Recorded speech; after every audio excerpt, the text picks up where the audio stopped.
ढेर सारा सोना, चांदी या कोई बड़ी चीज दे देगा। लेकिन तभी एक और चमत्कार हुआ। राजा ने अपनी झोली उठाई और उसे माधव के सामने फैला दी। माधव की आंखें फटी की फटी रह गईं। उसने सोचा, यह क्या?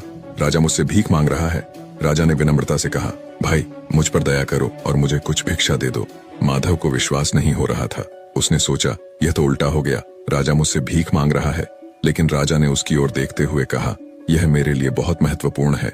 हमारे राज्य पर एक संकट आ रहा है और राज ज्योतिषियों ने कहा है कि अगर मैं इस संकट से बचना चाहता हूँ तो मुझे पहले व्यक्ति से भीख मांगनी होगी जिसे मैं आज सुबह देखूं, और तुम वह व्यक्ति हो।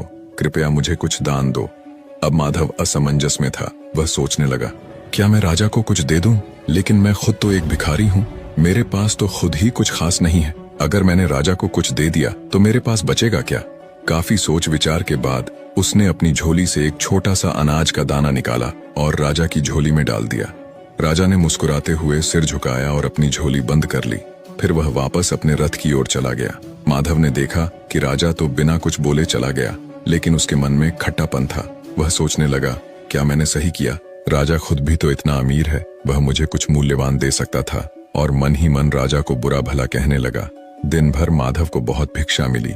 उसकी झोली में अनाज, पैसे और कपड़े भर गए, लेकिन उसके मन में एक अजीब सी बेचैनी थी।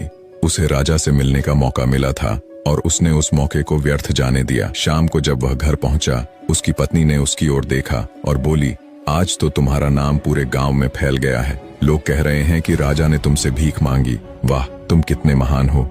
लेकिन माधव को खुशी नहीं हुई। वह गुस्से से बोला, तुम्हें क्या पता, राजा ने मुझसे भीख मांगी थी। भला मैं राजा को क्या दे सकता था, और मैंने उसे केवल एक दाना दिया। अगर मैंने उसे ज्यादा दिया होता तो शायद मेरा और नाम होता।